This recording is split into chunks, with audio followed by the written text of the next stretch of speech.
وہ فقط لفظوں کی حد تک نہیں ہونا چاہیے، بلکہ ہماری یہ سعی اور کوشش ہونی چاہیے کہ ہم ان کے نقش قدم پر چل سکیں، ان کے فٹ اسٹیپ کو فالو کر سکیں، ان کی گفتگو کے اندر جو پر از حکمت کلمات ہیں، جملے ہیں جو ہماری رہنمائی کے لیے ان معصوم اور پاک زبانوں سے جاری ہوئے ہیں، تو ہم جو ہیں اس سے استفادہ حاصل کریں۔ ہمارے لیے ایک بہت بڑے آنر کی بات ہے، یہ اللہ کی بہت بڑی بلیسنگ اور رحمت ہے کہ اس نے شہر علم اور باب علم جیسی ہستیوں کو ہمارے لیے رہبر اور رہنما قرار دیا ہے، اور ان کی سیرت پر عمل کرنے کی ہمیں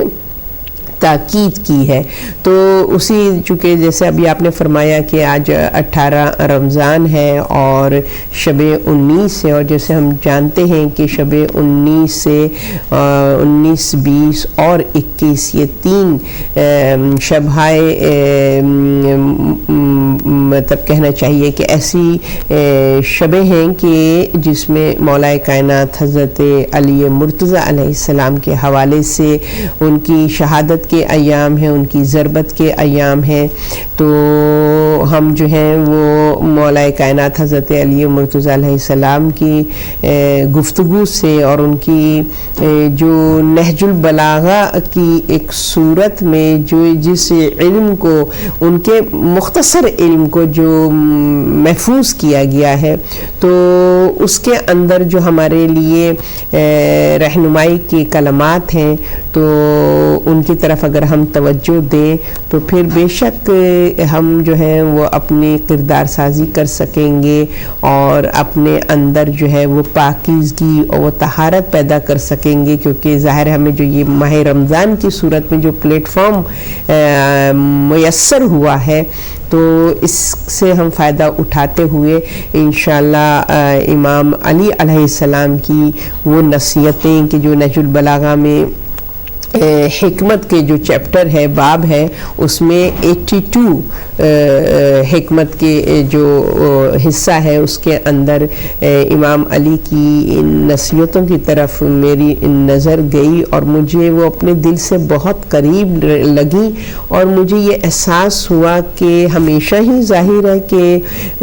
علمی گفتگو انسان کے لیے مؤثر ہوتی ہے، مگر ابھی جو سوسائٹی میں جو کرنٹ سچویشن ہے، اس میں حقیقت ہے کہ اگر ہم ان نصیحتوں کی طرف اپنے آپ کو متوجہ کریں گے تو اس سے ہمیں ایک طرح سے حوصلہ بھی ملے گا اور ایک صحیح سمت کی طرف ہم متوجہ ہوں گے۔ کیونکہ اگر آپ دیکھیں، جیسے آپ نے بھی فرمایا کہ جو پینڈیمک کی وجہ سے جو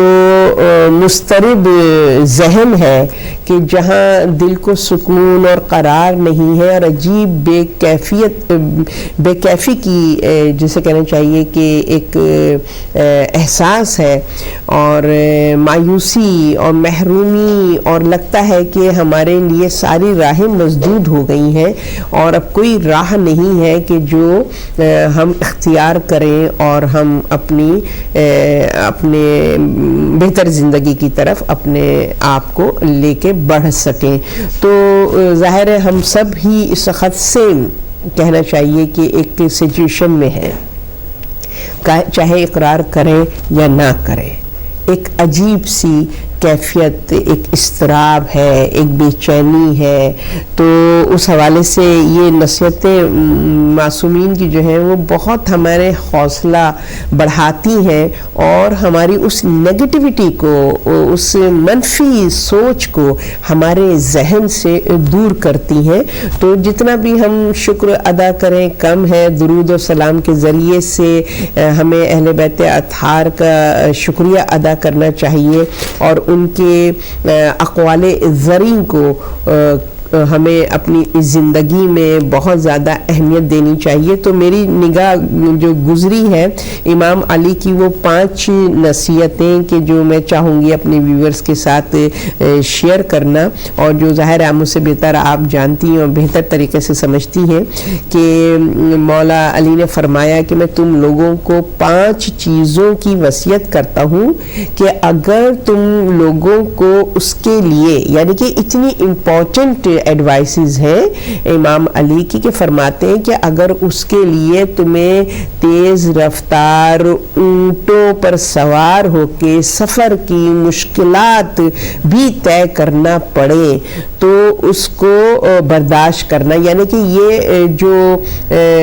تھاٹ آف وزڈم ہے، یہ جو پرعز حکمت کلمات ہیں جو کہ ہمارے لیے بہت مفید ہے، ہماری دین و دنیا میں ہمیں سکون، اطمینان اور کامیابی سے ہمکنار کرنے کے لیے۔ تو اس میں جو پہلی چیز کہ جس کی طرف مولا علی نے ہماری توجہ دلائی ہے اور جو کہ آج کی اس کرنٹ سچویشن سے ہم بہت اس بات کو ریلیٹ کر سکتے ہیں کہ ایک جو نا امیدی کی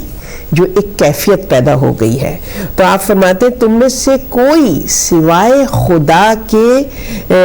کسی سے کوئی امید نہ لگائے،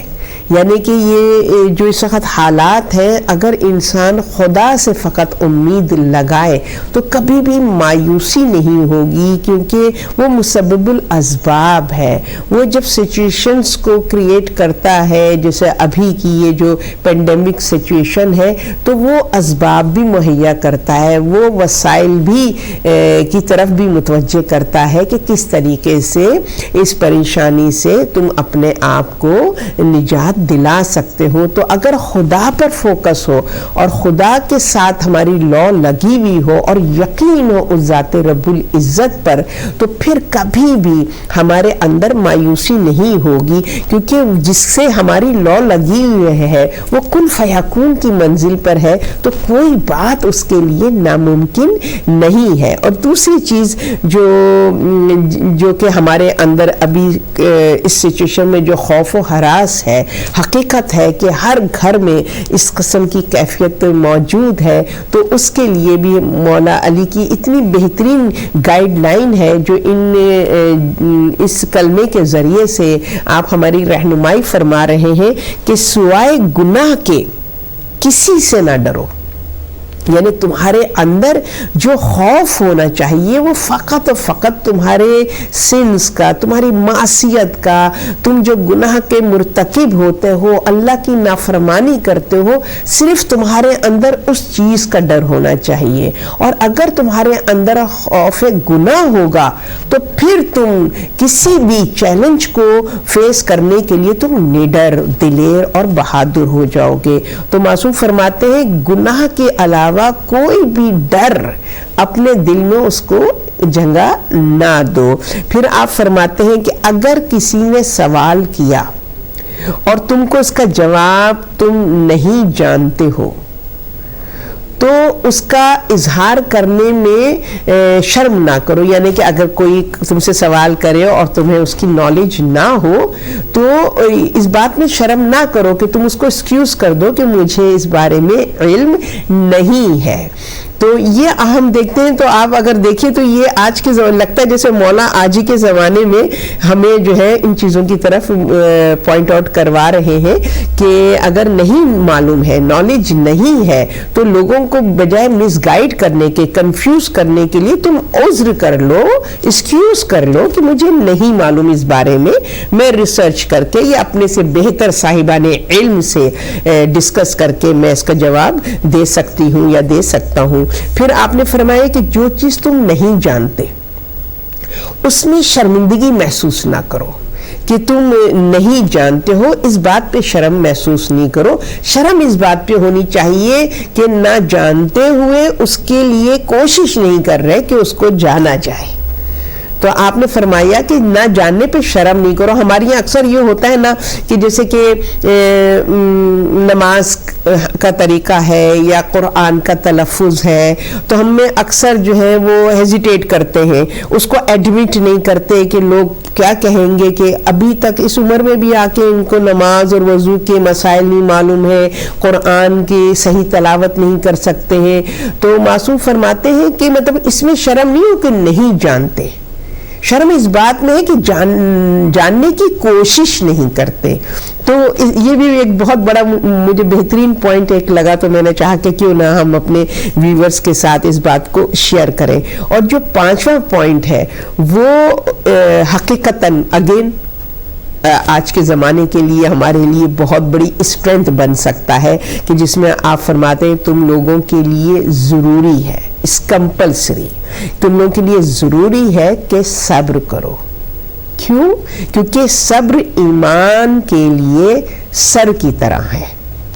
کہ اگر تم چاہتے ہو کہ تم با ایمان ہو، تمہارا ایمان مستحکم ہو، استقامت ہو تمہارے ایمان میں، تو معصوم فرماتے ہیں کہ اس کا بہترین طریقہ اور ذریعہ کیا ہے کہ اپنے اندر پیشنس پیدا کرو، صبر پیدا کرو. ماہ رمضان تو ہمیں ویسے بھی ٹرین کرتا ہے ہمارے اندر صفت صبر کو پیدا کرنے کی. تو آپ فرماتے ہیں کہ ایمان کے بغیر صبر کے اس طرح سے ہے کہ جس طرح جسم کے بغیر سر ہو، یعنی کہ اگر صبر نہیں ہے ایمان میں تو وہ ایمان ایسا ہے کہ جیسے جسم کے بغیر وہ جس طرح جسم بغیر سر کے ہو، اور جب جسم بغیر سر کے ہوتا ہے تو اس کی کوئی قدر و قیمت نہیں ہوتی ہے، کوئی ویلیو نہیں ہوتی ہے. لہٰذا ایمان صبر جو ہے وہ محاصل ایمان ہے. خدا ہمیں توفیق دے کہ ہم اپنے اندر ان صفات کو پیدا کریں، ان پوائنٹس کی طرف ہم متوجہ ہوں، تو انشاءاللہ اس ڈیفیکلٹ پیریڈ میں ہم جو ہیں وہ بہت ہی اعتماد اور یقین کے ساتھ اور اپنے اعصاب کو مضبوط کرتے ہوئے انشاءاللہ ہم اس پینڈیمک سچویشن سے جو ہے وہ اس کا مقابلہ کر سکیں گے، اور انشاءاللہ ہمیں بھی کامیابی بھی نصیب ہوگی. تو میں نے چاہا سسٹر سیما کہ یہ مجھے 5 نصیحتیں مولا کی پاور پوائنٹس جو مجھے بہت اچھے لگے اور جو مجھے آج کے زمانے کی اہم ضرورت بھی لگی کہ ہمیں ان نکات کی طرف متوجہ ہونا چاہیے. ہیں جیسے امید ہے، صبر ہے، یہ الفاظ ہم استعمال کرتے ہیں، لیکن اب جب عملی جامہ پہنانے کا وقت آیا ہے تو پھر ہم جیسے کہتے ہیں نا ایکسپوز ہو رہے ہیں کہ کہاں کا ہم صبر دکھا رہے ہیں، کیا ہماری اللہ کی طرف امید ہے، یا نافرمانی کا خوف ہمارے اندر کتنا ہے، گناہوں سے بچنے کی کتنی ہم کوشش کر رہے ہیں. بہت ہی خوبصورت جی. انشاءاللہ اس رمضان یہ وہ آخری رمضان ہوگا یقیناً کہ ہم ان تمام چیزوں کی طرف اب ہم فوکس ہوں گے، اور اگلے سال سے جو ہے یہ 5 جو آپ نے باتیں بتائی ہیں، جو صفتیں ایک مومن میں، ایک انسان میں ہونی چاہیے، وہ ہمارے اندر انشاءاللہ ہوں گی، اور ہم عملاً اس کا اظہار بھی کریں گے. ہم ضربت امام کے حوالے سے بھی بات کر رہے تھے کہ آج کی شب جو ہے ضربت کی شب ہے، تو امام نے اپنے بیٹے کو وصیت بھی کی تھی. جب ہم رمضان کے حوالے سے بات کرتے ہیں تو ہم یہی کہتے ہیں کہ یا ایھا الذین آمنوا کتب علیکم الصیام کما کتب علی الذین من قبلکم لعلکم تتقون.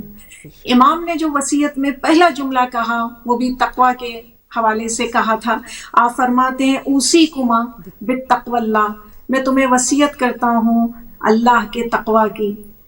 تو اگر آپ اس پر مزید روشنی ڈالیں کہ امام نے اس کو اتنی اہمیت دی کہ پہلا جملہ امام نے اپنے بچوں سے یہ وصیت فرمایا.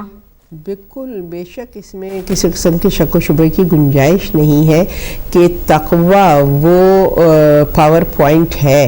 کہ جو ہمیں موٹیویٹ کرتا ہے، ہماری اسٹرینتھ بنتا ہے، ہمارے اندر وہ قوت ارادی پیدا کرتا ہے کہ ہم اپنی زندگی میں اچیومنٹ کے حوالے سے ہم جو ہے وہ آگے بڑھ سکتے ہیں. کیونکہ تقوی ہی وہ ول پاور ہے کہ جو انسان کو تمام چیلنجز کو فیس کرنے میں معاون و مددگار ہوتے ہیں، ہو سکتا ہے اور ہوتا ہے. جیسے کہ گناہوں سے بچنے کے لیے ظاہر اگر تقوی نہیں ہے تو ہمارے لیے ہم بہت کمزور ہیں، اور ہم جو ہے اپنے اندر وہ طاقت نہیں پیدا کر سکتے کہ ہم اپنے آپ کو ریزسٹ کر سکیں گناہوں سے، جبکہ ہمارے نفس کے اندر جو ہے فجور موجود ہے. تو اللہ سبحانہ و تعالیٰ نے تقوی بھی نفس کی صفت بنایا تاکہ ہم اس فجور کا مقابلہ کر سکیں. فَأَلْحَمَهَا فَجُورَهَا وَتَقْوَاهَا. تو تقوی ہے ہی اسی لیے تاکہ فجور سے لڑنے کی ہمارے اندر صلاحیت پیدا ہو. تو امام علی نے جو وصیت فرمائی ہے تو اس میں ظاہر ہے کہ ہمیں اس اسٹرینتھ کی طرف متوجہ کیا، اس پاور کی طرف متوجہ کیا کہ اگر تمہارے اندر صفت تقوی پیدا ہو جائے تو تم تمام ایولنس کا، تم تمام شیطانی فورسز کا بہترین طریقے سے استقامت کے ساتھ تم مقابلہ کر سکتے ہو. کو گناہوں سے بچانا اور وہ کام کرنا جس کا اللہ نے حکم دیا ہے. بے شک. آپ اس کو کیسے لیتی ہیں تقویٰ کو؟ بالکل، میں نے یہی جیسے میں پہلے عرض کر رہی تھی کہ ظاہر ہے کہ تقویٰ ایک ہمارے پاس ایک ایسی ول پاور ہے جو ہمارے اندر ایک تو شعور پیدا کرتی ہے. تقویٰ ہے کیا کہ آپ کے اندر یہ اویئرنیس پیدا ہوتی ہے کہ کیا صحیح ہے اور کیا غلط ہے. تقویٰ آپ کے اندر یہ صفت پیدا کرتا ہے، رائٹ اور رانگ کی کو ڈیفرینشیٹ کرتا ہے. تو جب یہ انسان کے اندر یہ صفت پیدا ہو جائے، یہ کوالٹی آ جائے، تو نیچرلی وہ جو چیزیں اس کو نقصان دیں گی اس دنیا میں بھی اور آخرت میں بھی، وہ انسان اپنے آپ کو ان تمام خطرات سے اپنے آپ کو پروٹیکٹ کرے گا، اور جو چیزیں اس کے لیے، جو اعمال اس کے لیے مفید ہوں گے اس دنیا میں اور آخرت کے لیے، وہ ان کی طرف پیش قدمی کرے گا. تو تقویٰ اصل میں ہمارے اندر وہ شعور اور آگہی پیدا کرتا ہے، ہمارے اندر وہ ریزسٹنٹ ول پاور پیدا کرتا ہے کہ ہم جو ہے فیصلہ اور ارادہ کرنے کی ہمارے اندر قوت ارادی پیدا ہو جاتی ہے، ہمارے اعصاب مضبوط ہو جاتے ہیں، ہمارے اندر فارمنس پیدا ہو جاتی ہے فیصلہ کرنے کے حوالے سے. اس میں پروردگار عالم نے کہا ہے کہ متقی بنانے کے لیے آیا تھا. تو ہم دیکھتے ہیں کہ ہم ہر برائی سے بچنے کی کوشش کر رہے ہیں اور ہر نیکی کی طرف قدم بڑھا رہے ہیں، چاہے وہ خالق کے حوالے سے ہو یا مخلوق کے حوالے سے. تو یقیناً یہ ایک بہترین امام کی وصیت، اور اللہ ہمیں توفیق دے کہ ہم اس پر عمل کریں. اس کے بعد امام نے دنیا کے حوالے سے بھی بات کی ہے، اور جو کہ وہ بہت ہی خوبصورت جملہ ہے کہ امام کہتے ہیں کہ اس دنیا کی طرف مائل نہ ہونا، خواہ وہ تمہاری طرف مائل ہو. اس کو اگر آپ تھوڑا سا ایکسپلین کر دیں کہ ہم دنیا. جی بالکل، آپ نے بجا فرمایا کہ امام مولا کائنات حضرت علی مرتضیٰ کی وصیتوں میں سے جو ایک اور حقیقت ہے کہ اگر ہم دیکھیں تو انسان کو، جیسے کہ مولا نے بار بار اپنے خطبات میں، رسول خدا نے، معصومین نے ہمیشہ دنیا کی اصل حقیقت کو ہمارے سامنے واضح کیا ہے، مگر پھر بھی ہم اس کے دھوکے میں آ جاتے ہیں اور اس دنیا کی زندگی کو فار ایور سمجھتے ہیں، اور اس کی رنگینیوں میں ہم اپنی مقصد تخلیق کو بھول جاتے ہیں. تو اس کے حوالے سے معصوم نے بہت ہی بہترین نصیحت کی طرف ہمیں نصیحت فرمائی ہے کہ وَإِن تَبْغِيَ الدُّنْيَا وَإِن بَغْتُكُمَا، کہ اس دنیا کی طرف مائل نہ ہو کہ وہ تمہاری طرف، تب کہ تم جو ہے وہ اس دنیا کی طرف تم مائل نہ ہو، خواہ وہ تمہاری طرف مائل ہو، کیونکہ دنیا تو آپ کو دھوکہ دیتی ہے. معصوم فرماتے ہیں دنیا کیا ہے؟ فریب ہے، فریب کی جگہ ہے کہ وہ آپ کو سراب کی طرح آپ کو دھوکہ دیتی ہے کہ آپ کو چمکتی ہوئی چیز نظر آ رہی ہے، آپ کہتے ہیں کہ پیاس کی شدت ہے، وہ جو خواہشات کی جو تشنگی ہوتی ہے نا، ڈیزائرز کے فلفل کرنے کی جو تشنگی ہوتی ہے، تو انسان اس کے حوالے سے اس تشنگی کو، دنیا کی طرف جب نگاہ کرتا ہے تو وہ سراب کی طرح جو ہے وہ اس کو دھوکہ دیتی ہے کہ انسان کہتا ہے اچھا وہاں پانی ہے، لہٰذا وہ صحرا میں جب جاتا ہے تو وہ پانی کے لیے آگے بڑھتا چلا جاتا ہے، اور جب قریب آتا ہے تو وہ پانی بھی ریت میں تبدیل ہو جاتا ہے. تو اسی طریقے سے دنیا بھی جو بظاہر ہمیں بہت اٹریکٹیو لگتی ہے، مگر جتنا ہم اس کے اندر انوالو ہوتے جاتے ہیں اتنا زیادہ ہم جو ہے وہ پریشان حال ہوتے چلے جاتے ہیں. تو معصوم فرما رہے ہیں کہ یہ دنیا کی طرف تم مائل نہ ہو، چاہے دنیا تم کو کتنا بھی اپنی طرف کھینچے، مگر تمہارے اندر یہ شعور اور آگہی ہونی چاہیے کہ یہ سب کچھ ٹیمپریری ہے، یہ صرف دھوکہ ہے. ہمیں اس دنیا میں فقط اتنا ہی فائدہ اپنے آپ کو پہنچانا ہے جو ہمارے آخرت کے سفر میں کام آئے. صرف دنیا کے لیے نہیں جینا ہے بلکہ آخرت کے لیے دنیا میں جینا ہے. کیا کہ یہ دنیا آپ کو اتنا اپنی طرف اٹریکٹ کرتی ہے. جب یہ لاک ڈاؤن نہیں تھا تو وہ دوسرے انداز ہوتے تھے کہ شاپنگ ہو رہی ہے, یہ ہو رہا ہے, وہ ہو رہا ہے, بس آپ اپنا پورا دن جو ہے وہ ضائع کر سکتے ہیں آسانی کے ساتھ کسی بھی چیز میں. اب لاک ڈاؤن ہے تو سوشل میڈیا نے ٹیک اوور کر لیا ہے. چاہے بچے ہیں چاہے بڑے ہیں, انٹرنیٹ کا جو استعمال ہے, جو میڈیا کا استعمال ہے, وہ کتنا زیادہ ہو گیا ہے. یعنی واقعی وہ ہمیں ہمارے جو مقاصد ہیں بعض اوقات ان سے دور کر دیتا ہے اور ہم صرف اپنا ٹائم ضائع کر دیتے ہیں. یعنی دنیا ہمیں ہر طریقے سے اپنی طرف کھینچ رہی ہوتی ہے, ہمیں خود کو خود ہی نکالنا ہوتا ہے اور اپنے اللہ کے لیے یا اپنے مثبت کام کرنے کے لیے کہ جو آخرت کے لیے, جیسے آپ نے کہا توشہ آخرت ہمیں جمع کرنا ہے اس دنیا میں, اس کے لیے ہمارے پاس پھر بہت کم ٹائم رہ جاتا ہے. بے شک بالکل بجا فرمایا. اس کے امام کے جو تیسری وصیت وہ بہت ہی زیادہ, یعنی آج کل ہمیں اس کی ضرورت ہے بحیثیت انسان, بحیثیت امہ, اور جو بھی کہنا حق کے لیے کہنا. اگر آپ اس پہ کچھ وضاحت کیجیے. بالکل بے شک اس میں کسی کی قسم کی کوئی شک و شبے کی گنجائش نہیں ہے کہ یہ پوری کائنات جو ہے وہ حق پہ بیس ہے. ذات رب العزت حق ہے, اس کا دین حق ہے, اس کی ہدایت کی کتاب حق ہے, اس کے ہادی برحق حق ہے, اور قیامت حق ہے, ڈے آف ججمنٹ حق ہے. یعنی کہ مسلسل اگر ہم دیکھیں تو ہماری ابتدا حق سے ہے اور حق پہ انتہا ہے ہماری. اگر افسوس اس بات کا ہے کہ ہم سراؤنڈڈ ہیں حق کے, بٹ اس کے باوجود ہم حق کو ویلیو نہیں کرتے ہیں. اور ہماری زبان پر جتنا زیادہ حق جاری اور ساری ہونا چاہیے اتنی ہی لیکنگ ہے کہ ہماری جو زندگی ہے وہ حق پہ مبنی نہیں ہے. اگین ہم یہی کہیں گے کہ ہم جھوٹ کی زندگی کو فوقیت دیتے ہیں, جھوٹ کی گفتگو کو فوقیت دیتے ہیں, جھوٹی خبروں کی طرف ہم متوجہ ہوتے ہیں, اور یہ ہمارے لیے واقعی میں لمحہ فکریہ ہے کہ جو اول سے آخر تک ہم سراؤنڈڈ ہیں حق کے, مگر ہم اس حق کو ویلیو نہیں کر رہے ہیں, اس حق پہ اپنی زندگی بسر نہیں کر رہے ہیں. جبکہ ہمارا دین جو ہے وہ تعارف ہی کروا رہا ہے حقوق اللہ اور حقوق العباد, کہ اللہ بھی حق ہے اور اللہ کی مخلوق کے ساتھ جو ہمارا رویہ ہونا چاہیے وہ بھی حق پہ مبنی ہے. مگر بڑے افسوس کی بات ہے کہ مسلمان معاشرے میں سب سے زیادہ لیکنگ ہے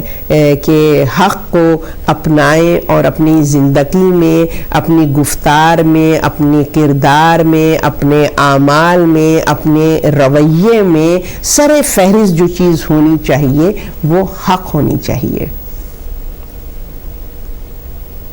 چھوٹے سے فائدے کی خاطر جو ہے وہ اپنی اس مطلب بہت ہی امپورٹنٹ چیز کو جو ہے, جو کہ جیسے آپ کہہ رہی ہیں کہ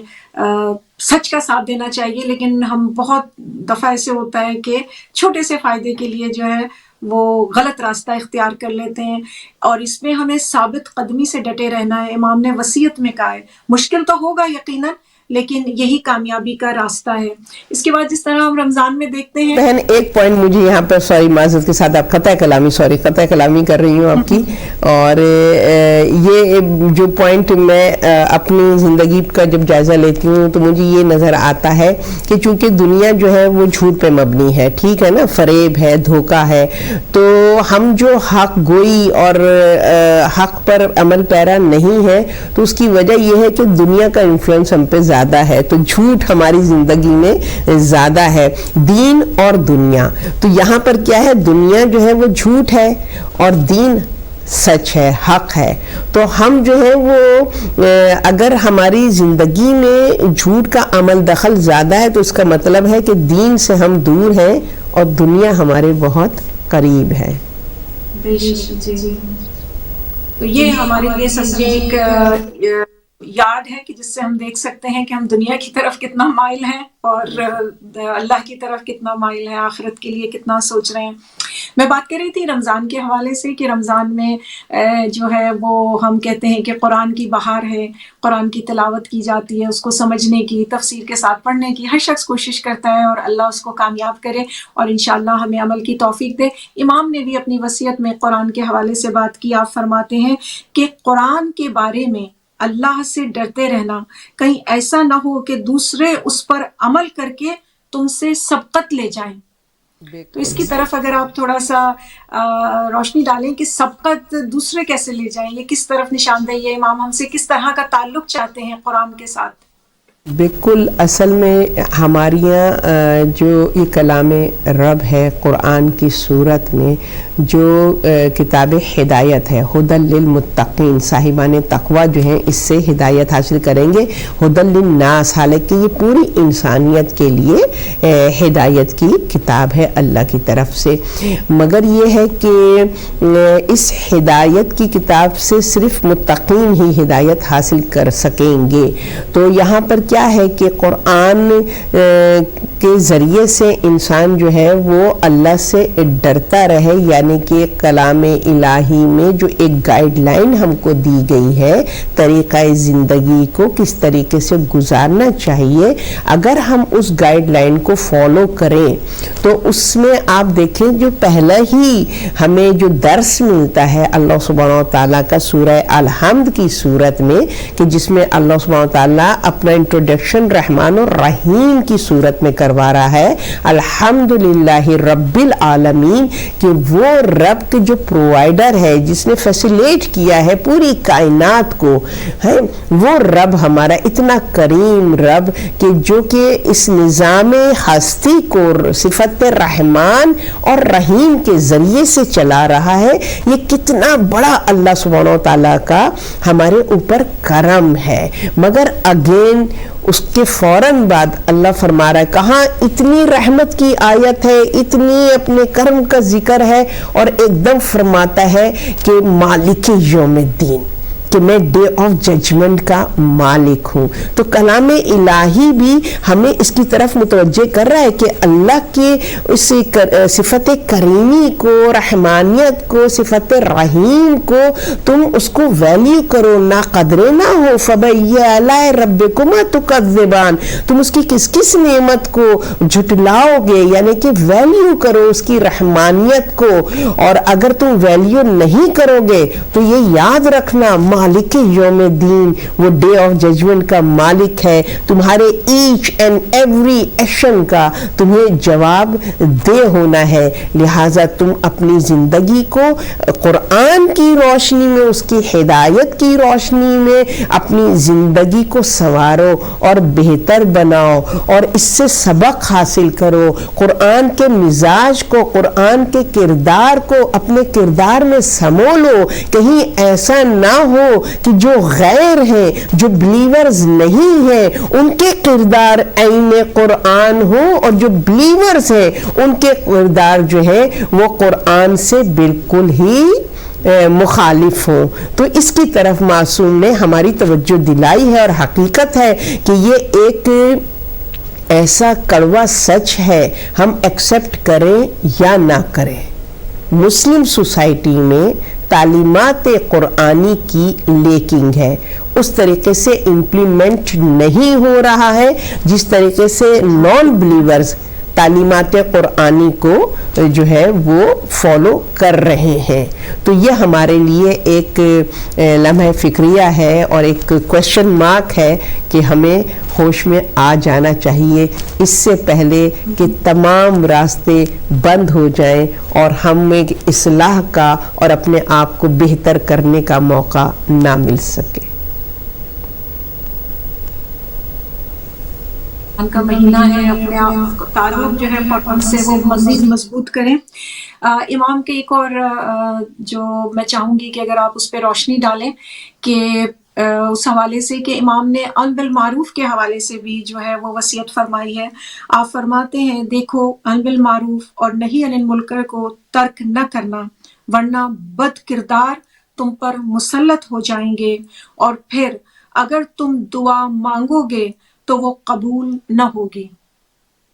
بالکل، یہ ایک بہت ہی بہترین ظاہر خیر امام کی گفتگو ہے، تو اس میں تو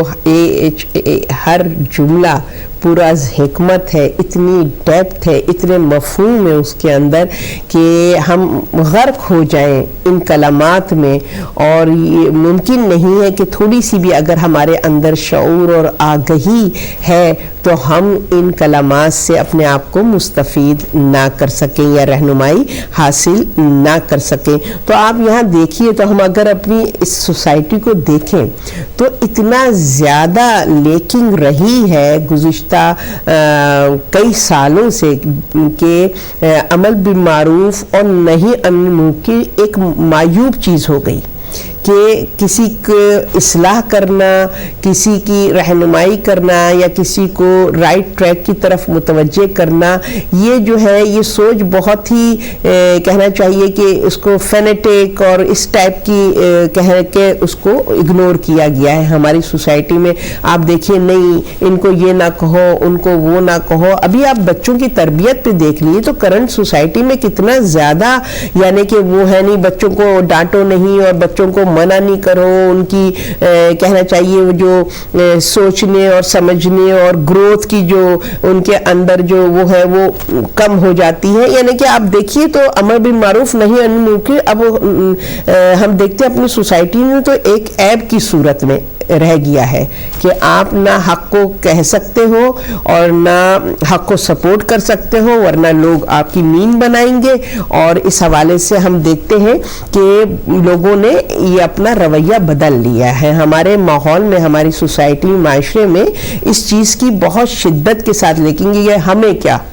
کہ بھی کوئی کچھ بھی کر رہا ہے۔ اچھا، امر بالمعروف اور نہی عن المنکر کا بھی طریقہ اور سلیقہ ہے ہمارے یہاں۔ یہ بھی ہے کہ اس سے کیوں دوری اختیار کی گئی، کیونکہ جو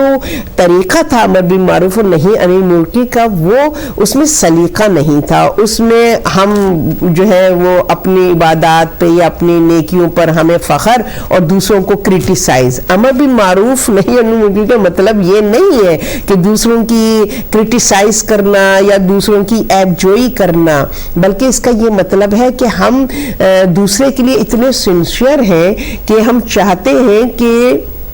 اس کے اندر بھی کسی قسم کا کوئی برائی نہ ہو، مگر اس کے لیے کیا ہے؟ سب سے بہترین عمل بالمعروف یہ ہے کہ ہم اپنی پرسنالٹی کو اتنا امپریسو بنائیں، اخلاقیات کے حوالے سے، آداب کے حوالے سے، ٹھیک ہے نا، تعلیمات قرآنی کے حوالے سے، دین کی اویئرنس کے حوالے سے، اللہ سبحانہ و تعالیٰ پر ایمان اور عقیدے کے حوالے سے ہماری جو کردار ہے، ہماری جو شخصیت ہے، وہ اتنی مؤثر ہونی چاہیے کہ ہمیں زبان سے کچھ کہنے کی، روکنے ٹوکنے کی ضرورت ہی نہ پڑے۔ آپ دیکھیں نا، یہ ہوتا ہے کہ نہیں ہوتا ہے کہ ہم کسی بہت ہی کہنا چاہیے بہترین با کردار جب شخصیت کو ہم کہیں بیٹھے ہوئے ہوں اور ہم اس کو اس کو آتا ہوا دیکھیں تو کیا ہوتا ہے؟ وہ کوئی کہتا ہے کہ بھئی غیبت نہیں کرو یا یہ برائی نہیں کرو یا گوسپ نہیں کرو، مگر وہ جیسے ہی محفل میں انٹر ہوتا ہے ہر کوئی خود بخود اپنے آپ کو روک لیتا ہے۔ تو وہ کیا ہے؟ تو اس کا مجسم کردار جو ہے وہ عمل بالمعروف اور نہی عن المنکر کر رہا ہوتا ہے۔ یہ بہترین طریقہ ہے۔ تو اس سے ہم نے اپنے آپ کو دور رکھ دیا ہے، کرداروں میں عمل بالمعروف اور نہی عن المنکر نظر نہیں آ رہا۔ ہمیں جو ہے وہ واٹس ایپ میسج میں نظر آ جائے گا، ہمیں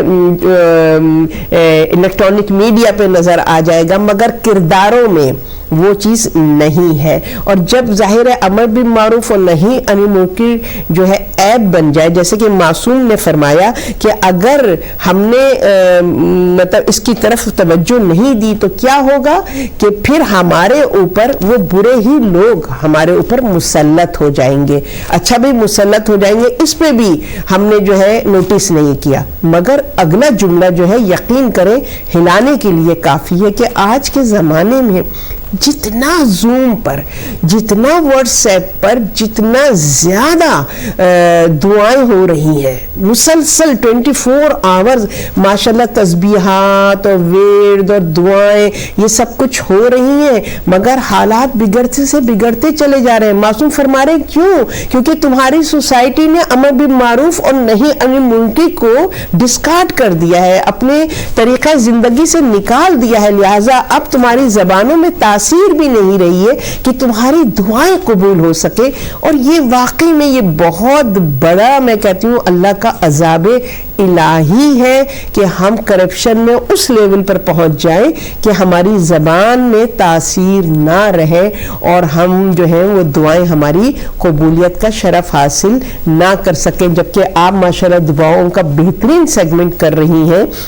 اور دعاؤں کے حوالے سے معصومین فرماتے ہیں کہ اگر آپ دوسروں کے لیے دعا کریں تو آپ جو ہے وہ معصوم کی صورت میں ہیں، آپ کی زبان میں تاثیر ہوتی ہے، مگر افسوس اس بات کا ہے کہ ہم پوری دنیا کے لیے دعا کر رہے ہیں مگر دعائیں ہماری مستجاب نہیں ہو رہی ہیں۔ خدا ہمیں توفیق دے کہ پھر اپنے کردار میں امر بالمعروف اور نہی عن المنکر کو اہمیت دے اور اپنی کردار سازی کر سکیں تاکہ ہماری دعاؤں میں تاثیر پیدا ہو سکے۔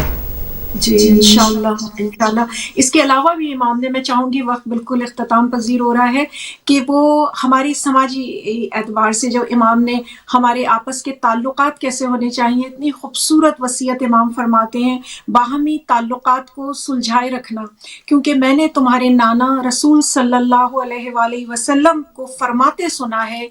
آپس کی کشیدگیوں کو مٹانا عام نماز اور روزے سے افضل ہے۔ بے شک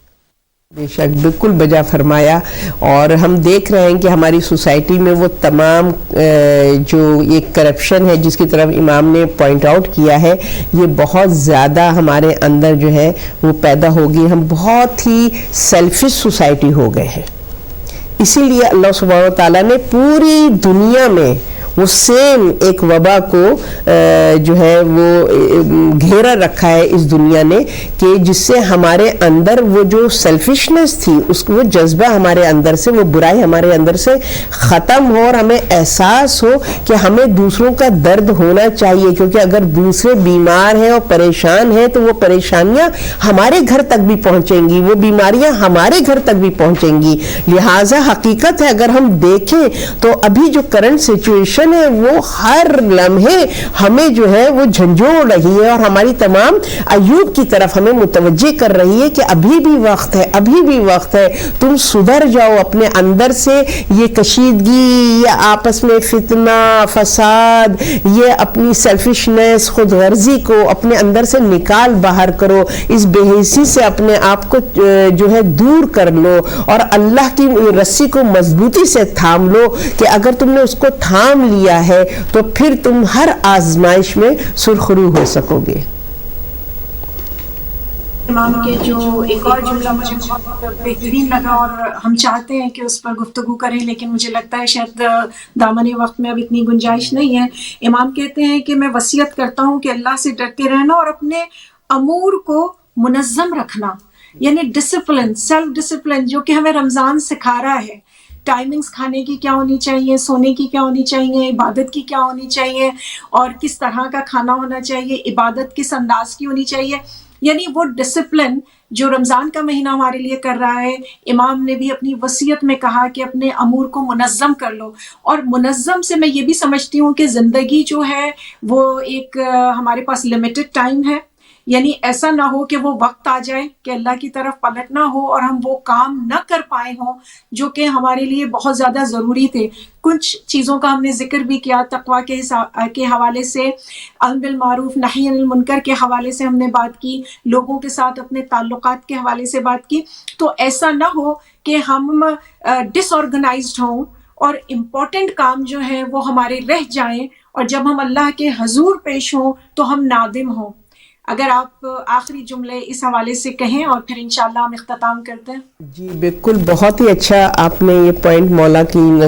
وصیتوں میں سے جو یہ نکالا ہے کہ ہم اب اگر دیکھیں منظم ہونے کا، تو ہم دیکھتے ہیں آج کل جو ہمارا ٹائم ٹیبل ہے، یعنی آج کل یہ رمضان کی بات نہیں کر رہی ہوں، ویسے جو ان جنرل ہمارا ٹائم ٹیبل ہے، اللہ نے رات آرام کے لیے بنائی ہے، دن کام کے لیے بنایا ہے. ہم وائس ورسا ہو گئے، بالکل ہی اپوزٹ چل رہے ہیں. ہم دن کو جو ہے وہ رات بنا رہے ہیں، دیر سے اٹھنا جو کہ ہے کہ طلوع آفتاب کے وقت آپ جاگ رہے ہو، رزق بٹ رہا ہوتا ہے، اللہ کی بلیسنگ جو ہے وہ سایہ کیے ہوئی ہوتی ہے، اس وقت ہم اپنی قسمت کو سلا دیتے ہیں. لیٹ نائٹ جاگنا اور لیٹ مارننگ ہماری جو ہے وہ دیکھیں ہم نے پورا اپنا نظام زندگی کو ہم نے بالکل اللہ کی ضد بنا دیا. اللہ معاف کرے کہ اللہ کے سسٹم کے برخلاف ہم زندگی گزار رہے ہیں، تو کہاں سے ہمارے پاس صحت ہوگی، کہاں سے ہمارے ذہن مضبوط ہوں گے، کہاں سے ہماری رزق میں برکت ہوگی، اور کہاں ہم جو ہیں وہ اپنے مقصد حیات کو فلفل کرنے کا ہمیں موقع ملے گا. آپ دیکھیے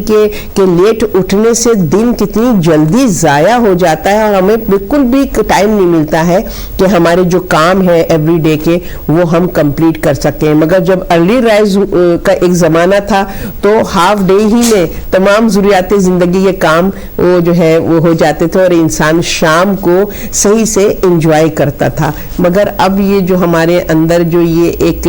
بے ترتیبی پیدا ہو گئی ہے، اللہ توفیق دے کہ ماہ رمضان کے توسط سے ہم پھر اپنے اندر وہ ٹائم مینجمنٹ اور اس سسٹم کو جو نیچر نے بنایا ہے اس کو ہم فالو کر سکیں. اور ناظرین، میں چاہوں گی کہ آپ لوگ بھی یہ تفصیل سے امام کا جو وصیت نامہ ہے وہ پڑھیں، اور اس میں دیکھیے کہ کن چیزوں سے ہمیں ضرورت ہے کہ ہم اپنے اندر سدھار پیدا کریں. اور اس لیے کہ ہر شخص الگ ہے، ہر شخص کا سفر الگ ہے. جیسے کہتے ہیں نا صراط مستقیم، ہر شخص کی صراط الگ ہے.